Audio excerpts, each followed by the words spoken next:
আজকে গরম গরম সকালবেলা পেঁয়াজি আর পান্তা ভাত খাবো। যে গরম পড়েছে সেজন্য। আর তার সঙ্গে কি দেখবে, এই যে শুকনো লঙ্কা ভাজাও আছে। এই যে পান্তা ভাতের সঙ্গে কাঁচা পেঁয়াজ, শুকনো লঙ্কা।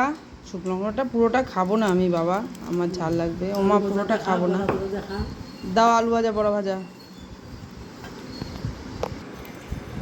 এই যে শুকনো লঙ্কাটাকে মাখবো, আর তার সঙ্গে নিচ্ছি কি জানো তো, পান্তা ভাতের সঙ্গে আর একটা জিনিস আমি খাই, খুব কম খাই কিন্তু আজকে খাবো। মার সাথে, মাও খাচ্ছে তাই আমিও খাবো। সেটা হচ্ছে এই যে মুড়ি, তার সঙ্গে নেব মুড়ি আর চানাচুর। ভালো লাগে কিন্তু আজকে চানাচুর খাবো না, কারণ পেঁয়াজি আছে। দেখবে, তোমাদের তো দেখালাম যে গরম গরম পেঁয়াজি ভাজা হচ্ছে। এই যে পেঁয়াজি আছে, পেঁয়াজি খাবো। এই যে আলু ভাজা, আলু ভাজাও নেব।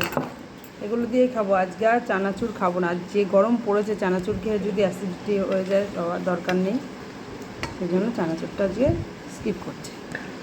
তা তোমরা এরকম গরমে পান্তা ভাত খাও কিনা অবশ্যই কমেন্ট করে জানাবে, কে কে ভালোবাসো।